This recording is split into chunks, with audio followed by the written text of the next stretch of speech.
This podcast is proudly produced and presented by the Zoomer Podcast Network, home of great podcasts like Marilyn Lightstone Reads, Idea City on the Air, and The Garden Show.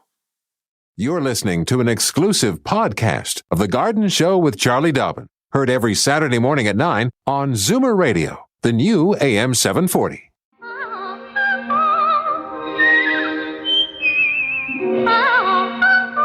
Welcome, friend, to our weekly garden party. We hope you brought along your questions because it's time to dish the dirt. On The Garden Show with Charlie Dobbin, exclusively on Zoomer Radio. Good morning. Welcome to The Garden Show. Here I am in my home office in Prince Edward County, looking out the window, and for one of it's a rare day. Excuse me, it's a rare day because the sky is not absolutely crystal blue. We have had so much sun this summer. It's just been an amazing year for all the sun-loving annuals and perennials and vegetables. But today we've got some clouds, so I'm very excited. I'm hoping we really will get some rain. I'm happy to say, did get about 2 centimeters of rain a few days ago, and that was super bonus because as for regular listeners of the show, you'll know it's been dry at my place. We've had a extensive lack of rain, and we have crispy lawns, and our well went dry. So now we've had two. It only went dry once.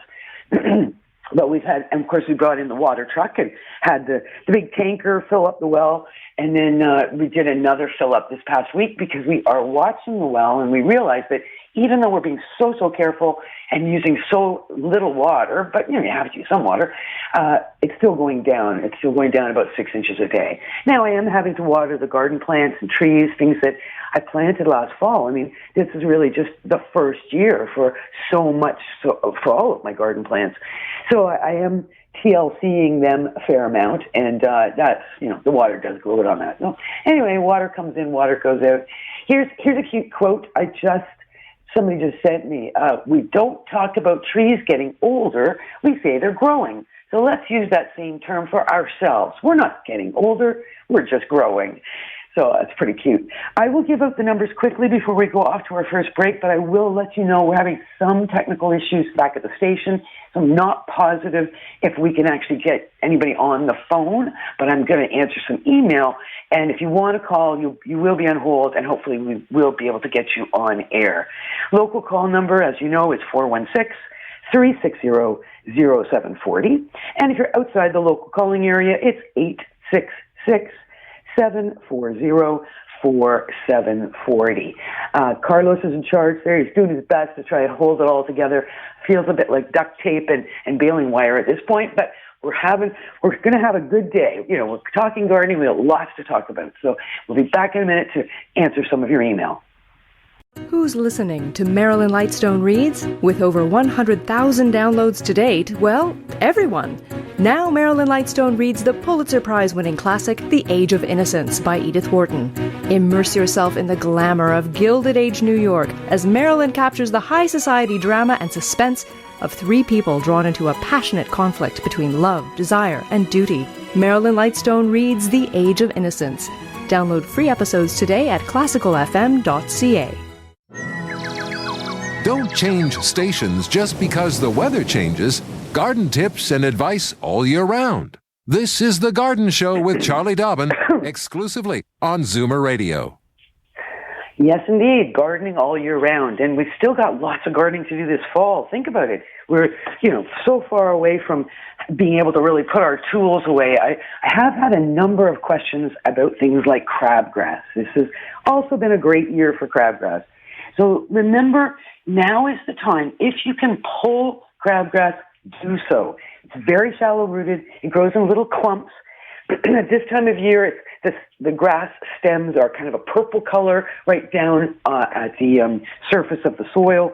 And there's little clumps, and they're starting to flower.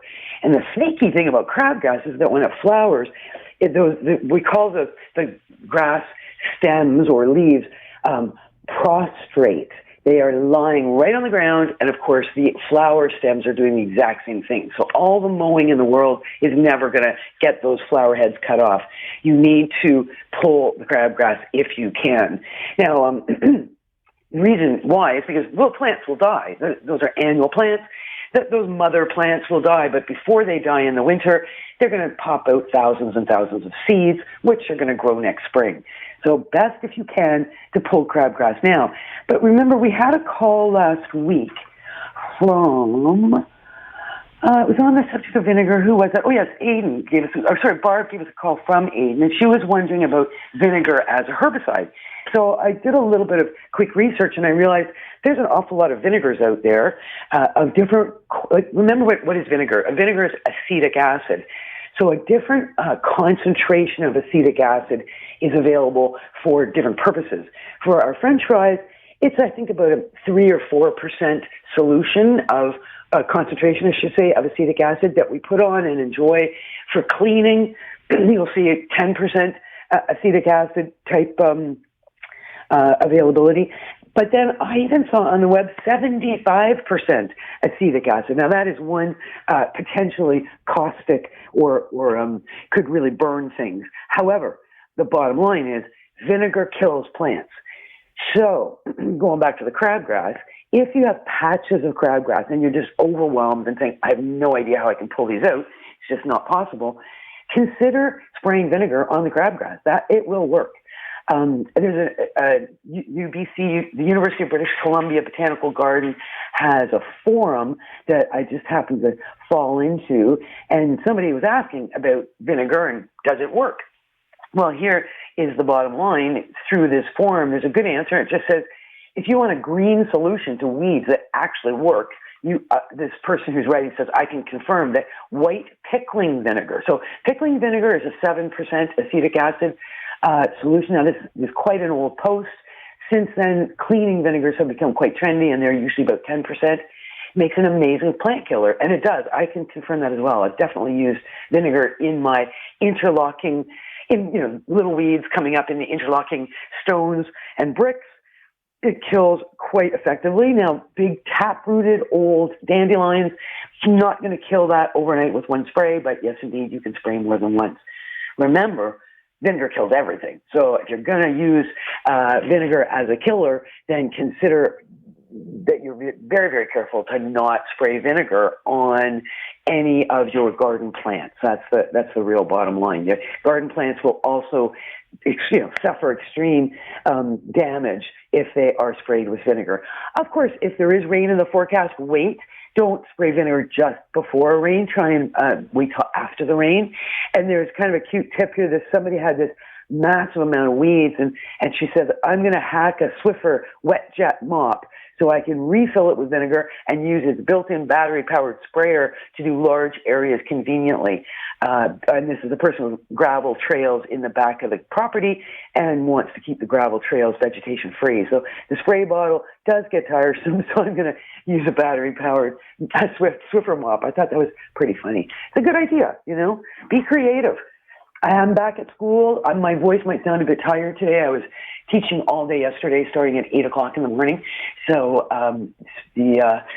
lectured from 8 o'clock in the morning till 11 a.m. via virtual, so over the computer, and then I was on campus with my first-year students for the first lab yesterday afternoon, and it's going to be a fun semester. I do enjoy teaching and the students and all the kind of stories they bring with them into the classroom. So we'll be having some fun there. Let's take a moment here and have one more quick break, and we'll come back and I'll see if I've got some good email to share with you. Stay tuned. The planet's brightest minds are thinking about a cure for cancer, ways to make AI smarter, space exploration, sex with robots, the cure for aging, why we humans have pets, and how to turn plants into meat before the rest of us are even dressed. Wake up to inspiration with Idea City on the Air. Hear talks from Moses Neimer's conference that always brings you the biggest ideas first. Idea City on the Air is on Zoomer Radio. Fur and feathers and bugs of all size. There's more going on in the garden than you realize. Should small creatures become a big problem, then you've got The Garden Show with Charlie Dobbin. Exclusively on Zoomer Radio. All right. So you'll notice I'm not really pushing the phone numbers because at this point we are having some technical issues in the studio. So we are not confident that we can actually hook phone calls and me together, because remember, I'm out in my home office in Prince Edward County. So you're going to listen to me. I'm going to ramble on about all kinds of things that I have found interesting this week. Here's one. Anybody having fruit flies flying around your kitchen? Because it is the time of year where we're bringing in apples and, well, in our house we've got, feels like bushels of tomatoes, and there's just a lot of fruit and vegetables, and windows are open, of course, the weather's beautiful, and flies are coming in and out. But fruit flies, you get one and then you've got 100, it seems. So we were doing the fruit fly battle, and then I remembered a trap that is so simple and it works so well. I put it together in mere seconds, and actually probably the simplest trap is just a little bowl, like a little custard dish. You don't need much, half an inch of preferably any kind of vinegar, but a smelly vinegar, like a cider vinegar is the best. A drop of soap, just dish soap, on top of that vinegar. Don't stir it up or anything. Just let it sit out on your counter. The flies are very attracted to the vinegar. And of course, the soap acts as it changes the surface tension of the liquid so that they can't, once they settle their little wings and their little feet down onto the liquid because they're so interested in that vinegar, they pop right through because of the surface tension change caused by the soap, and they can't get out. I didn't do that trap. The trap I did was just simple vinegar, little jar, plastic wrap over the top, elastic band around the top of the jar, and I poke a bunch of little holes into the plastic wrap. No soap, just straight vinegar. And the fruit flies will be quite interested. They'll pop down through the holes in the plastic wrap, and then they can't get out, so they eventually drown inside the jar. And then you clean it out and start again. Or when I discovered by a total fluke, if you have an empty wine bottle sitting on your counter, because you've been too lazy to take that wine bottle out to the garage or the shed, that empty wine bottle is a fruit fly trap. So the fruit flies will fly down into the bottle because they're quite attracted to the residue of wine, and the narrow neck of the bottle acts as a very interesting way to not let them out. So you can just, super simple, just leave out those empty wine bottles, and you too can be a fruit fly farmer if you wish to be. Something to put on your calendars for next week is I will be in studio next week, and I will have with me a special guest. Her name is Lori DeMonte. She runs a company, it's a garden install, and garden maintenance company called Who Does Your Garden? ? So who does your garden? She named her company Who Does Your Garden because she felt that really summed up what she does. She does a beautiful job, and the first thing any passerby or visitor will say when they see one of the gardens that Lori has tended or designed, and they'll say, "Wow, who does your garden?" So that's the name of her company, and she'll be joining us next week. She's going to tell us a little bit about how she got into this business, this crazy horticultural business, which is something that I know my students are always kind of interested in. And she'll be here also just to share some of her tips and some of the things she's learned out in people's gardens, and some of the things she's seeing, good things and not so good things that are being done. Some of the, she does both commercial and residential garden design and maintenance. So, I think Lori's going to bring some an interesting voice to the show for next week. So put that on your calendar. Here's one more thing from last week. Remember Ken called from Oakville, and he was trying to figure out how to save Datura seeds. So angel's trumpet seeds. And he was just having challenges with being able to save those seeds. Datura seeds tend to kind of explode out of the pods. And he was really wanting to keep those seeds in order to grow for next year. And I did get an email from Annette in North Tonawanda, New York, who heard Ken's question, and she said she always just keeps her datura going from cuttings. So that was a good point. I hadn't sort of thought of that. I was so concentrating on the seed question. I neglected to mention to Ken that you can always easily take those tip cuttings from the plants you love. And I think that is a good tip for everybody right now. If you've got hibiscus, you've got oleander, you've got mandevilla, you have tropical plants that are large, they're beautiful, you've loved them all summer, but you just cannot bring them inside. You don't have room or you don't have enough light inside to keep these plants alive in the big form. Consider cuttings right now. It's a great backup plan, even if you plan to do both. Maybe you do have an ability to bring them in, but you're not positive they'll survive the winter. Well, right now, and sooner is better than later, take those tip cuttings. So 4 to 6 inch cuttings off the tips of the plants. If there's flowers there, remove flowers. Remove lower leaves, and where the leaves have been removed, you've got little bumps on the stems. What bumps are called nodes. Get those nodes underwater or into a moist perlite or a moist peat moss, and into a not too hot, not too sunny location, preferably actually kind of a cooler location, bright but not direct sunlight. And roots will grow fairly quickly from cuttings. And depending on the plant, water is very, very simple. But geraniums, sometimes a lot of people like to keep their geraniums. So again, if you can't keep the big plant, consider cuttings now, and then you will be ready to go to really propagate them next spring. So that's just a thought for those of you who are wanting to propagate plants, and a lot of us do. We have favorite plants. We don't want to see them disappear, and they're expensive, right, to keep buying. Also coming up this week, I've told you a little bit about the documentary Healing Gardens. So Healing Gardens is a 10-episode documentary being produced by the mothership there at Zoomer Media. So Zoomer Media is heading up the production of Healing Gardens, and eventually, once we get all the episodes made and edited and ready to show you, they will be shown on Vision Television, and I will tell you, of course, when that's happening. But for now, we're still in production, and we're off to the Royal Botanical Gardens this week to do one more episode. We're getting there. We're up to episode 9, as far as I know, and but who's counting? So we will be discovering some of the lovely gardens of the Royal Botanical Gardens. And it's neat, I used to haunt that RBG and go there often just because it's such a lovely, lovely, massive garden, or series of gardens. But they have spent quite a bit of money on some redesigns. The Rose Garden is phenomenal. I was there for the grand opening of the Rose Garden about 3 or 4 years ago, and the Hendry Park Garden down, I think it's Hendry down at the Hendry Rock Garden. Again, massive renovation of that one. I was there for that opening too, because that is amazing. But one I haven't seen and I'm looking forward to is they have installed a healing garden, and it's got hundreds and hundreds of plants from all over the world.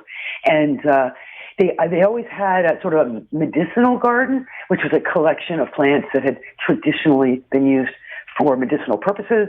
But now they've really reorganized that into a healing garden. So that is going to be fun to see. And to obviously talk to the people there, the volunteers, the staff at the Royal Botanical Gardens, and get some of their feedback on how these gardens affect visitors, how they feel as staff working in these gardens, and some of the medicinal uses and some of the stories, the worldwide stories of where these plants come from and how they've been used. So that's exactly what I was talking to my students about yesterday, was going way back to the Hanging Gardens of Babylon. I mean, gardens have been around for a very long time, and of course, they have always been used for medicine. They've been used for food. They've been used for clothing.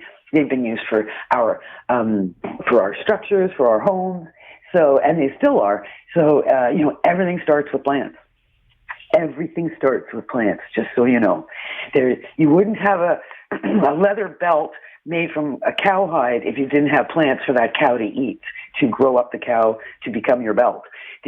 Everything starts with plants. It's a magical thing, but plants are just that magical.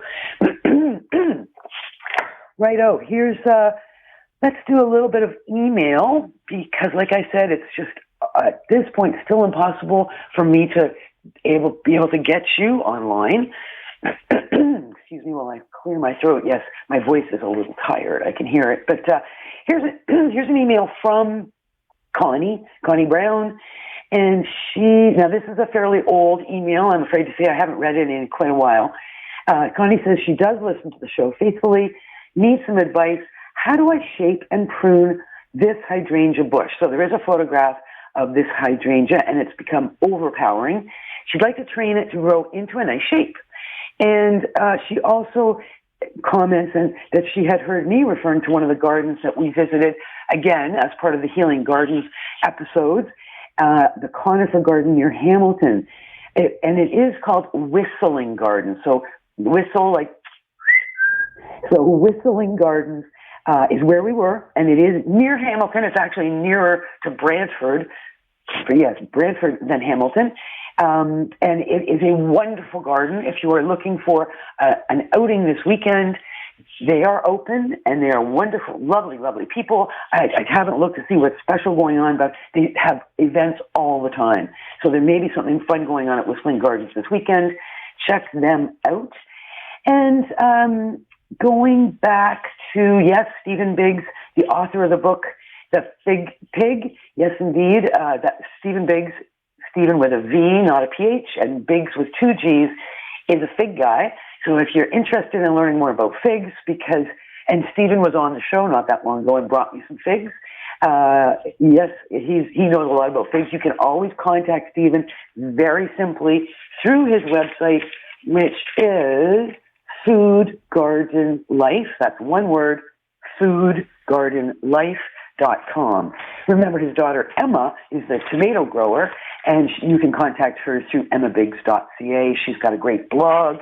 She tells great stories, and she is one busy young lady, 16 years old, full-time student, and full-time tomato grower. So she's somebody to be very, very impressed with how hard she works and how engaged she is. But sorry, Connie, going back to your hydrangea, it looks to me like the hydrangea you're growing might be one called hydrangea, and the cultivar is Phantom. They have absolutely huge blooms, and this sort of scraggly-looking hydrangea you're growing is something with huge blooms. So here's what you're going to do. If you can just leave it alone for now and for the winter, it's going to look like what it looks like, but the blooms I find quite ornamental throughout the winter. But come spring, that's when you get out your pruners. On a nice dry day, you are going to do a pretty hefty pruning on this plant. So go back, you're going to have to look at where all those various branches are coming from. And if you want it to be a shrub, remember that's multiple stems coming out of the ground. If you want it to be a tree, you're going to train it to one single stem coming out of the ground with multiple stems growing above the single stem so that it's, the shape of a lollipop, if you will. But it is a spring pruning. It's before the leaves emerge.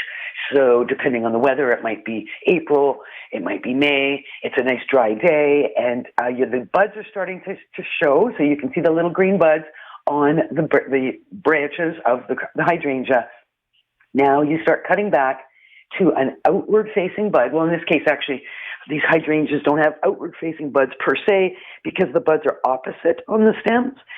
So you will actually cut down to pairs of buds that are going to grow sideways, not inwards. You want to avoid any growth to the inside of the plant. So you might even ultimately be doing just that. So you've only got single branches growing outwards. But either way, remove any of that inward growing growth, and don't be afraid to prune the whole thing down. I used to have a limelight hydrangea at my last house, and it wanted to be 8 feet tall and 8 feet wide, and I was fighting with it because I wanted it to be 5 feet tall and 5 feet wide. And every spring I'd cut it down to about 3.5, 4 feet, but every year it went to its 8 feet. It was like, I don't care what you want, I'm going for 8 feet. So some of these hydrangeas get very, very large, particularly if they're in lots of sun. Like these are not the round mop head hydrangeas. These are more the conical flowering hydrangeas. So they will grow and give us real great show in terms of their flowering, but they do need lots of sun and space to grow because some of them do get large. I liked my limelight so much I've got another one planted here in my new garden. here in the county. Another email from Horace Watson, and Horace, says, "Hi, Charlie. I'm a regular listener of your show every Saturday when possible and find it super informative. This is from early August, so hopefully Horace is listening today. Please help me with my Red Delicious apple tree, which I have now for a very long time. When I prune it after reaping the fruits, what I notice of late is it becomes very bushy and provides no fruits whatsoever the following year. What am I doing wrong? Have a good day and await your response." So Horace, number one, we don't prune our apple trees after we harvest the fruit. So we harvest our apples in late summer and fall. We prune our apple trees in late winter or very early spring. So you look for, again, a dry day. It could be February, it could be March. So it's very much late winter, early spring. The plant is dormant. There's no growth on it whatsoever. You can very, very easily, with any of your fruit trees, study the structure of the tree and do a certain amount of standing back and looking at it and deciding what needs to be removed. With a Red Delicious apple, there are different ways to prune. There's some very good books written on the subject. There's some excellent YouTube videos on pruning fruit trees in general, but apple trees specifically. Red Delicious, we typically will prune to a central leader. That means there's a central terminal branch that grows up to the sky, and that is your central leader. Most deciduous trees, that's the form that we choose, and we encourage that form with our pruning. Fruit is born on spurs. What are spurs? Those are those little stubby branches that grow only about 1/4 of an inch a year. So what you're getting is those what we call water spouts. By that late summer pruning that you're doing, Horace, you're encouraging the exact wrong kind of growth. So avoid that late summer pruning. Prune out all those water spouts in the spring. And of course, you want to leave those little spurs. And the spurs are a very different kind of growth. They're very, very dense, little short branches, very, very stubby. And it's from those branches that you'll get flowers. So watch, of course, enjoy your flowers while they're happening. Watch the pollination happen. See the little tiny, tiny apples starting to form. Once you see those little tiny apples, you could have as many as 3 or 4 apples where the flower clusters were, and then you need to do some thinning of your fruit. That's the best, believe it or not, is take it down to 1 apple per flower cluster. That way you will get your best, biggest, fruit, juiciest apples and your least amount of competition and your least amount of disease, because you'll have better air circulation and sun penetration when you have 1 apple per flower cluster. Okay, Horace, I hope that helps. And we will have to take a short break, but we will be right back. I'll be right here. I'm not going anywhere.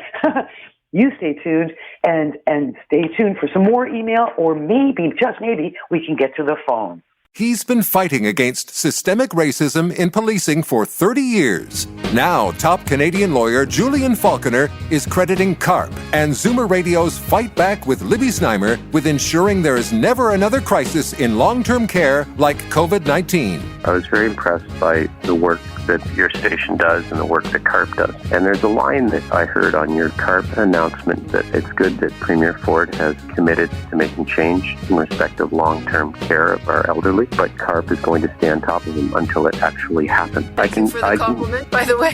Well, I mean it sincerely. A new vision of aging, a powerful combination. CARP and Fight Back with Libby Znaimer on Zoomer Radio. Daffodils and daisies, bluebells and begonias, forsythia and foxgloves, marigolds, magnolia, lavender and lupins, dahlias, delphiniums, stalks, phlox, hollyhocks, tulips and sweet williams. You've picked the right place for everything floral. This is The Garden Show with Charlie Dobbin, exclusively on Zoomer Radio. Hello, and here we are. Yes, indeed, we're talking gardening. My goodness, it's a perfect day. It's not hot. It's not raining yet at my place. We are anticipating and expecting some rain, and I am very, very excited. So listen, if you have been hoping that you could call in and speak with me and ask a personal, direct question about your garden, I'm afraid that we are having some some issues there at the studio, and you're going to have to listen to me ramble on and answer some email this week. We'll be back up and running with lots of calls from you next week. And so don't hang on hold or try and get online. It appears that the computer issues are rather large and will not be solved in the next 15 minutes. But I've got email, so thanks for all these great email. And so if for anybody who'd like to send email, my address is my first initial C for Charlie, C.Dobbin, Dobbin, so C.Dobbin at mzmedia.com.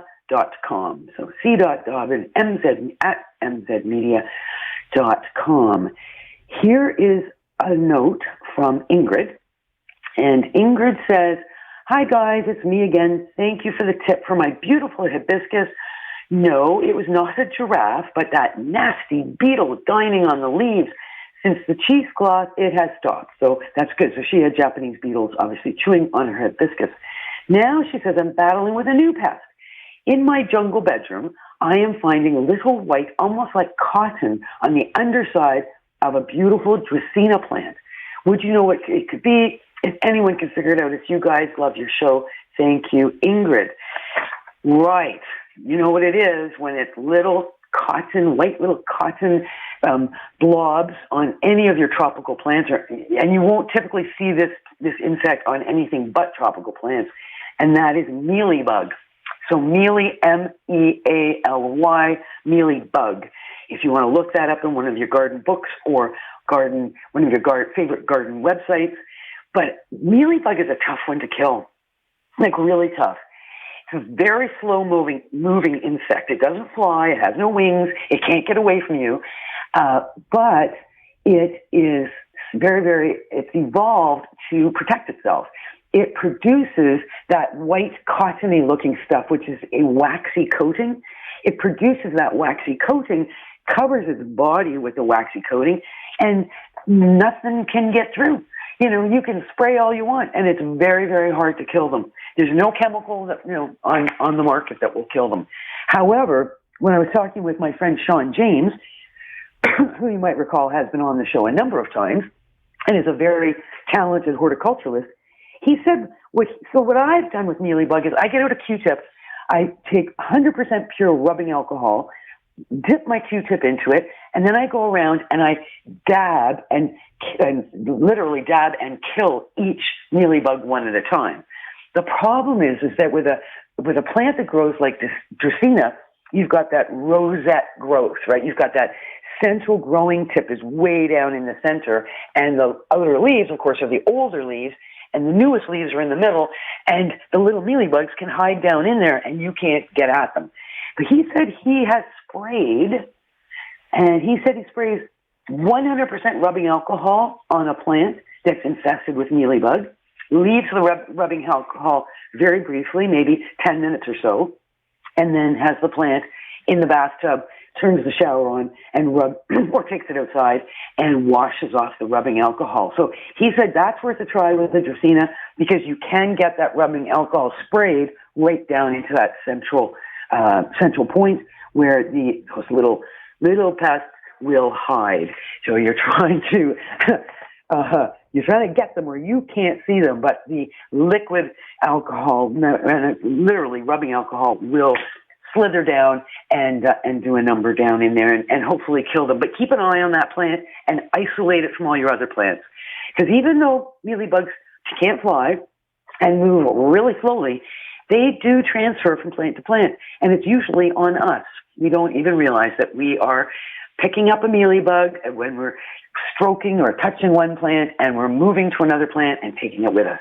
So don't do that. Isolate that plant, and good garden hygiene will prevent that insect from moving anywhere to any of your other plants. And if you're unable to kill that mealybug before winter sets in, you may have to give up the Dracaena and just leave it out.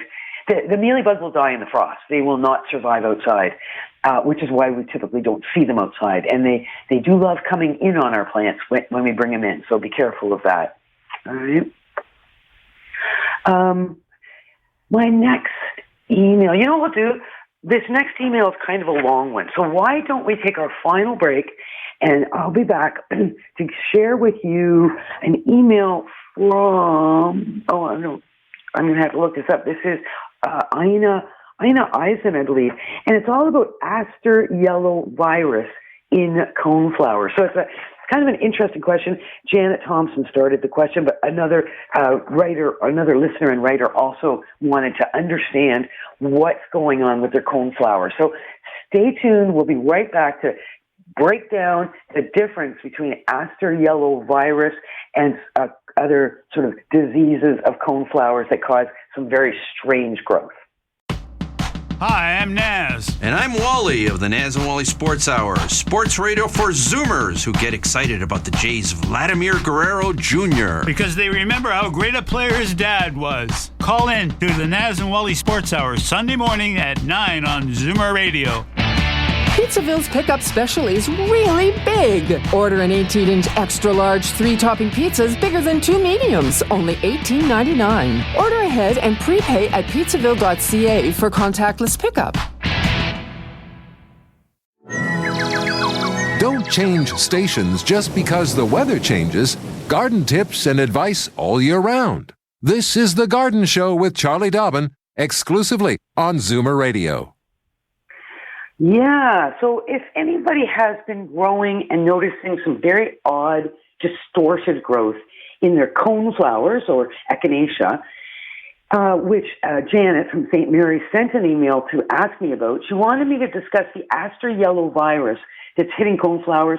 She said, I read a lot about it, and the only option is to pull the affected plants. I have numerous varieties and numbers of coneflowers that I considered a collection, but now I'm pulling plants frequently. Do you know of any research that could save our beloved flowers? And I was like, oh, wow, that's quite a big thing. Now, just in case Janet is listening or anybody who is listening wants to go to a great website where there's a real great breakdown between Aster yellows and another issue with coneflowers, just Google coneflower cleanup. And that's actually what it's called. Coneflower cleanup, and that comes out of Ohio State University. And I'm actually going to Google it myself right now because it is one of those things that I'm just going to double check. It's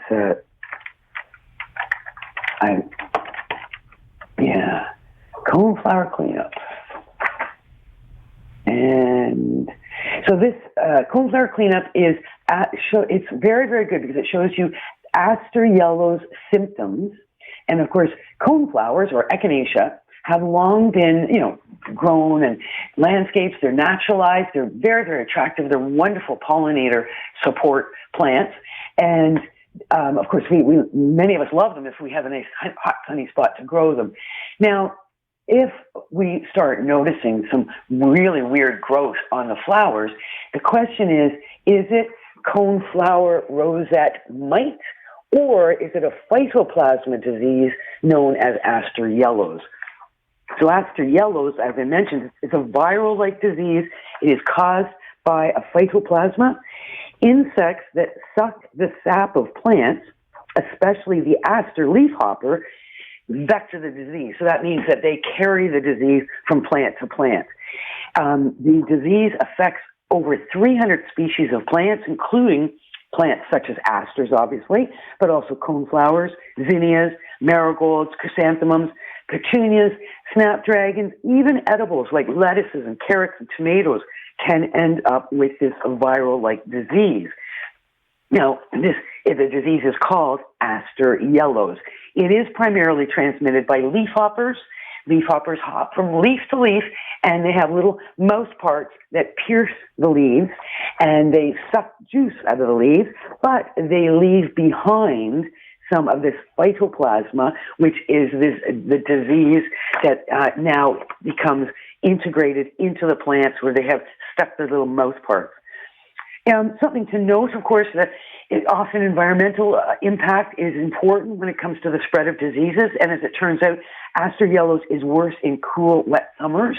And we've been lucky because we had a real nice, hot, dry summer this year, which was not favorable for the spread of either the leafhoppers or the phytoplasma that they might have been carrying. But the question is, there's a somewhat similar appearing problem on coneflowers that's caused by a little tiny mite. So a mite is a form of spider. You will never see these mites with your naked eye. You'll need a magnifying glass. But experts are still sorting out this problem. Whether it's the mite, and it's actually even an unnamed mite because there's so many mites out there, they can't keep on top of naming them all. At present, the common name used for the disorder caused by this mite is coneflower rosette mite.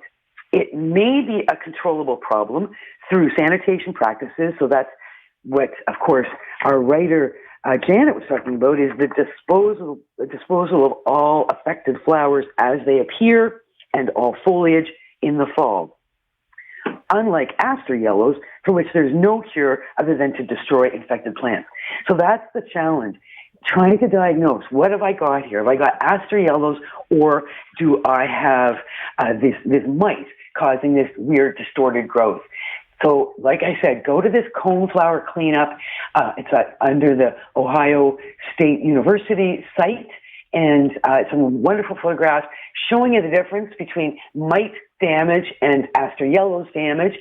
And bottom line, you may have to pull the plants if it appears that you have aster yellows, but you may be able to avoid the mite in the future by removing all flowers as they emerge with these strange growths.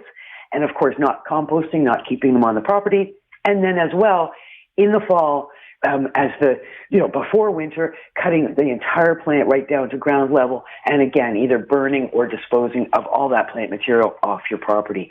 So I hope that helps. It is a very it's an ongoing issue. There's no straight answers.